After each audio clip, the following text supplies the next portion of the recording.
Hello students, next हम discuss करेंगे miscellaneous exercise question number 21। A ray of light passing through a point 1 2। तो diagram देखो। मान लेते हैं ये पॉइंट है आपके पास 1 2, यहाँ से एक लाइन रे आ रही है। On X axis it on a point and reflected to a point 5 3।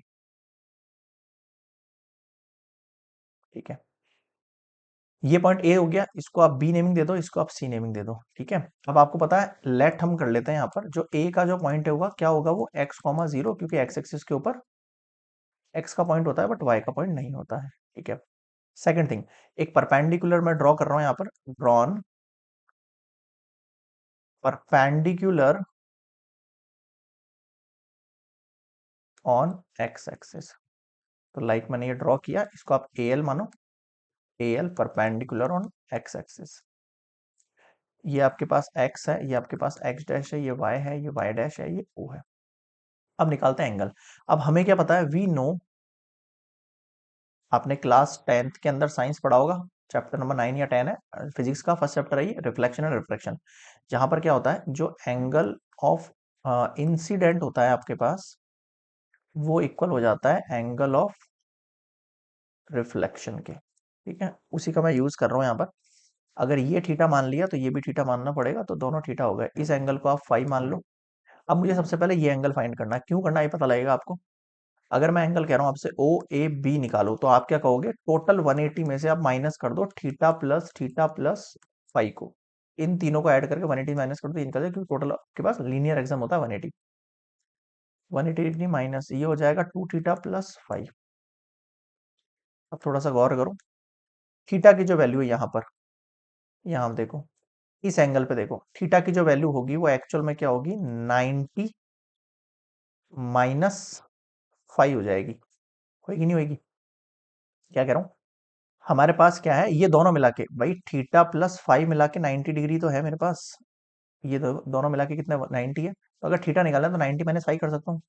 बिल्कुल, यहाँ पे यूज करो थीटा की जगह 90 - 5, और यही क्यों यूज करना, ताकि 5 कैंसल आउट हो जाए मेरे पास। ठीक है, आ, ये हो गया मेरे पास 5, and what we get finally 180 minus 2 9 ये 180 हुआ, 2 से किया -2 थीटा हो गया, ये हो गया +2 थीटा हो जाएगा, और ये माइनस से माइनस, ये 5 है, ये 5 हो गया, ये दोनों कैंसिल। 2 5 में से 5 चला गया तो आपके पास ओनली 5 बच गया। तो देखो आपके पास फाइनली वैल्यू जो बनी एंगल ओ ए बी की, angle O A angle O A B, इसकी वैल्यू भी हमारे पास 5 आ गई है। बताओ यहाँ तक समझ में आ गई है सारे पॉइंट्स। ठीक है, अब मैं आपसे क्या कह रहा हूँ, आप मुझे बी ए एक्स का एंगल निकालो, इस पूरे का एंगल। अब आप कहोगे ये है तो सही मेरे पास, नहीं ऐसे नहीं, थोड़ा और शॉर्ट फॉर्म में निकालो, बी ए एक्स का एंगल। एंगल बी ए एक्स मैंने आपको निकालने को कह रहा हूं, तो आप क्या कहोगे, 180 माइनस 5। भाई ये पूरे 180 में से अगर ये वाला 5 हटा दूंगा तो ये पूरा एंगल निकल जाएगा, बिल्कुल। तो थीटा प्लस 5 को मैं क्या कह सकता हूँ, 180 माइनस 5 कह सकता हूँ, दो एंगल निकल गए। अब सुनना मेरी बात, अब जो कॉन्टेंट निकलेंगे, फॉर लाइन ए बी, इस डायग्राम को पीछे बना देंगे यार अपन, एक सेकंड पीछे कॉपी हो जाएगा कि, एक सेकंड मैं इसको पीछे लेने की कोशिश करता हूँ।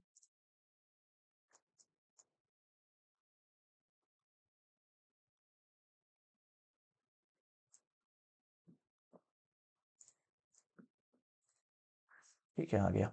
हाँ देखो, मैं क्या कह रहा हूँ आपसे, मैं अगर ए पॉइंट निकालना तो सबसे पहले मैं बी ए की बात कर लेता हूँ, फॉर बी ए। अगर बी ए एक लाइन है, इसके लिए मैं आपसे कहूँ आप मुझे स्लोप निकाल के दो। बी ए एक लाइन है जिसके लिए आप मुझे स्लोप निकाल के दो। स्लोप निकालने के दो पैटर्न होते हैं, या तो आप ये कहोगे कि सर ये मेरा ए बी है, और एक्स एक्सिस के साथ जो भी थीटा बनेगा वो टेन थीटा आपका स्लोप हो जाएगा, है ना। तो मैं इसके लिए जो स्लोप कहूंगा वो क्या होगा, टेन 180 माइनस थीटा होगा।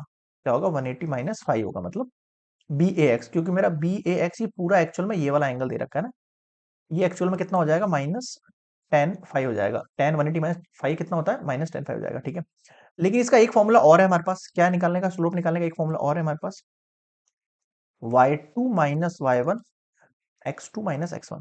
अगर ये मेरे पास x1 y1 है और ये मेरे पास x2 y2 है, ठीक है, तो या फिर ये आपके पास x2 y2 है, ये आपके पास x1 y1 है, एक ही बात है, कोई कंफ्यूजन वाली चीज मत रखना।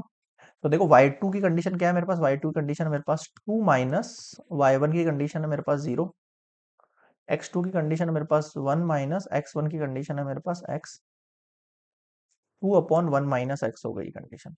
ठीक है, ठीक है, ये दोनों स्लोप आपस में क्या हो सकता है, इक्वल हो सकता है, हो सकता है, बिल्कुल इक्वल हो सकता है। इधर देखो, फॉर, अब आ जाओ एसी लाइन पर, एसी लाइन पर, एसी लाइन पर। अब आप एसी लाइन को देखो, ये वाली जो एसी लाइन है ना, ये दिस वन, अलग पेन यूज करोगे, इस लाइन को यूज करो।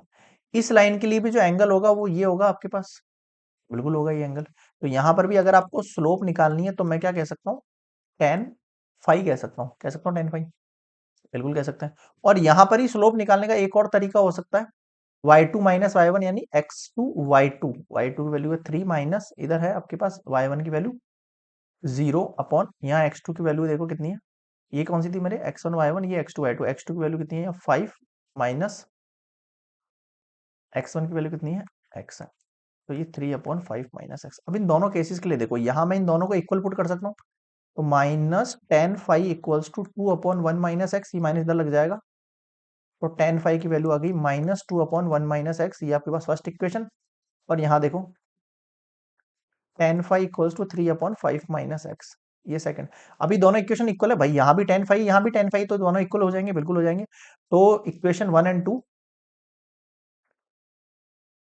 फ्रॉम इक्वेशन 1 एंड 2 को अगर मैं थोड़ा सा ध्यान से देखूं, तो ये -2/1 - x, 3/5 - x, क्रॉस मल्टीप्लाई करो,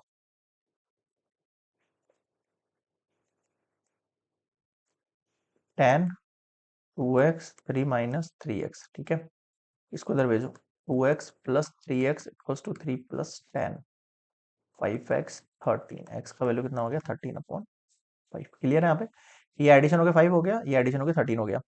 तो आपके पास जो कोऑर्डिनेट बने ऑफ ए, वो क्या बन जाएंगे, x कॉमा वाई था आपके पास, x की वैल्यू तो होगी बट y की नहीं होगी, तो x की वैल्यू हमने निकाल ली यहाँ पे 13/5, 0। This is your answer, clear है, क्वेश्चन नंबर 21 ऑल्सो कंप्लीट।